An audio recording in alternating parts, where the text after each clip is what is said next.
First one మనం noun చెప్పుకున్నాం, తర్వాత ప్రొనౌను, తర్వాత adjective,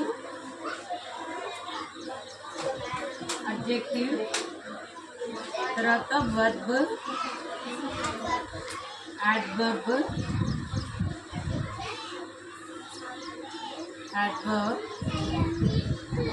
six preposition,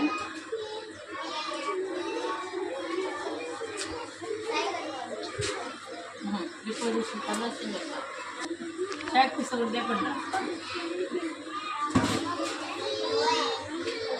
conjunction,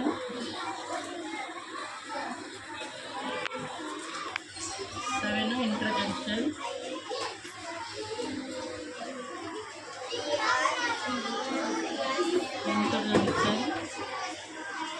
eight preposition. ఇప్పుడు చూడండి, పోయిన ప్రీవియస్ క్లాస్లో నౌను, ప్రొనౌను, వర్బ్, యాడ్వర్బ్ వరకు అయిపోయింది. అవునా? యాడ్వర్బ్ చెప్పారా? ఇప్పుడు ఏం చేయాలి? ఫస్ట్ 6 కంజంక్షన్ అంటే మనం మామూలుగా మీకు అర్థం అవడం కోసం చెప్తున్నాం. ఏదైనా ద 2 words జాయిన్, జస్ట్ మీకు అర్థం అవడం కోసం. 2 words or sentences. 2 words, any 2 words are sentences joined together. Sentences joined. మనం ఏదైనా వర్డ్స్ 2 wordsని కానీ 2 sentenceని కానీ ఏం చేస్తాం? జాయిన్ చేయడానికి ఇంకొక వర్డ్ని ఉపయోగిస్తాం. అంతేనా? 2 wordsని కానీ 2 sentenceని కానీ జాయిన్ చేయడం కోసం ఆ వర్డ్స్ని ఉపయోగిస్తాం. అవేంటి? Example and, AND and. అవునా? So Ram and Sita are going to school. అవునా? ఇద్దరు వ్యక్తుల గురించి చెప్పేటప్పుడు మధ్యలో ఏమి ఇస్తాము? అండ్ ఉపయోగిస్తాం. తర్వాత బట్ అంటే ఏంటి? కానీ Ram is going to school but he did not eat food. వెళ్ళాడు, going to school, Ram went to స్కూల్కి వెళ్ళిపోయాడు, కానీ వితౌట్ ఫుడ్ అంటే తినకుండా వాడు వెళ్ళాడు. సో అట్లాంటప్పుడు ఏం చేస్తాం? మనం దేన్ని యూజ్ చేస్తాం? బట్. నెక్స్ట్ ఇంకోటి ఏంటి? సో, లేకపోతే బిట్వీన్, ఇద్దరి మధ్యలో ఉన్నటువంటి బిట్వీన్. సో ఇలాంటివన్నీ కూడా యూజ్ చేసేటప్పుడు మనము ఏం చేస్తాం? కంజంక్షన్ అని చెప్తాం. ఈ 2 వర్డ్స్ని కానీ సెంటెన్స్ కానీ యూజ్ చేయడానికి కంజంక్షన్ని యూజ్ చేస్తాం.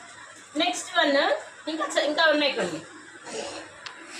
ఇప్పుడు సపోజ్ మనము ఎక్కడికైనా వెళ్ళాలి, ఎగ్జాంపుల్ మీరు అర్థం అవడం కోసం మీకు ఎక్కడికైనా వెళ్ళాలి.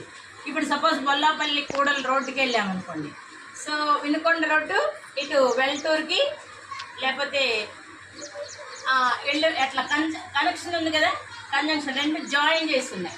సో అలాంటప్పుడు కూడా దీన్ని ఏం చేస్తాము? కంజంక్షన్ అని చెప్తాము. సో ఇట్లాంటి పదాలన్నింటినీ మనం ఉపయోగించి చెప్తాం. మీరు ఎగ్జాంపుల్ ఏ రాస్తారు? Suppose the 5th class students are writing but they are not having lunch. అంటే ఏంటి? వితౌట్ లంచ్ చేయకుండా వాళ్ళు రాస్తూనే ఉన్నారు. లేకపోతే studying, the 5th class students are studying but they are not eating the food, they are not having the lunch. అవునా? They are not having lunch చేయకుండానే వాళ్ళు ఏం చేస్తున్నారు? ఉపయోగిస్తున్నారు. ఇంకోటి ఎట్ కూడా ఉపయోగిస్తాం ఎప్పుడైనా మనం, ఇంకా అనేదాన్ని. అవునా? సో ఇలాంటి పదాలన్నింటినీ వచ్చినప్పుడు మనము కంజంక్షన్ ఉపయోగిస్తాం. తర్వాత నెక్స్ట్ వన్ 7th వన్ ఏంటి?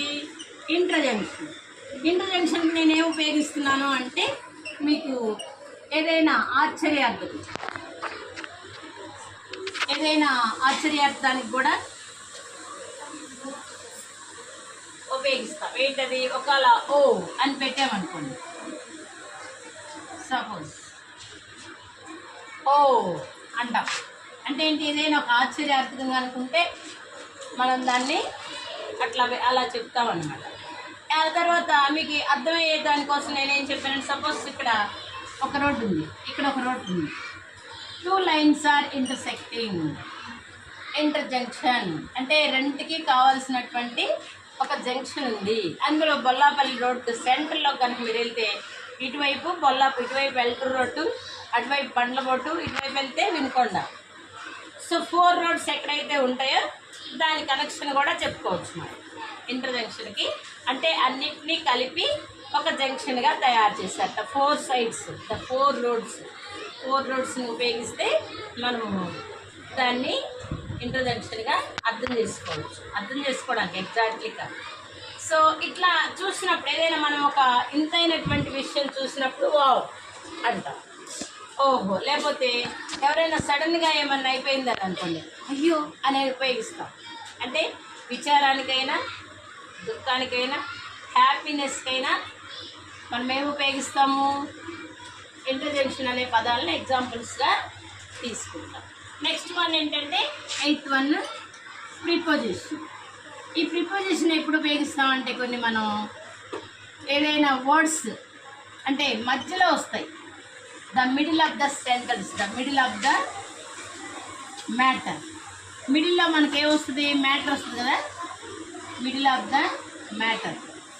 వి use middle of the matter అంటే ఫస్ట్ మనము ఏదైనా ఒక యూజ్ చేస్తాం, ఇన్, అవుట్, లేకపోతే ఇన్, అవుట్, బట్ కూడా ఉపయోగిస్తాము. చూద్దాం,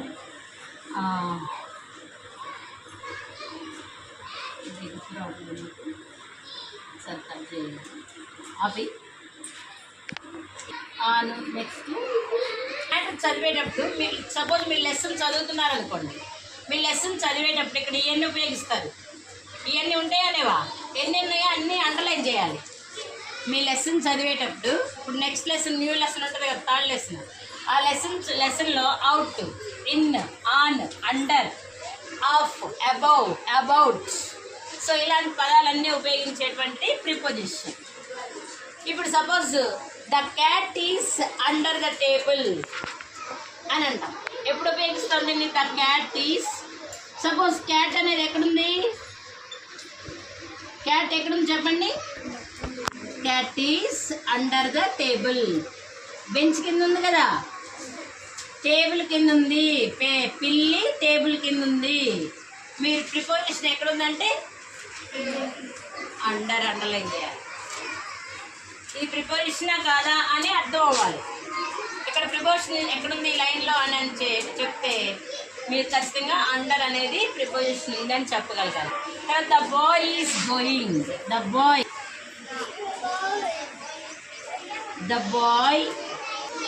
is in into the class. అంటే ఏంటి? ఏం చేస్తున్నాడు? క్లాస్లో ఉన్నాడు అని. సో ఇది దీనికి ఏంటి? ఇన్ ద క్లాస్ అని అంటాము. ఇంటూ ఇక్కడ కూడా మనం ఇక్కడ ఎగ్జాంపుల్ ఉపయోగించేది ఇంటూ అనేది కూడా చూస్తాం. సపోజ్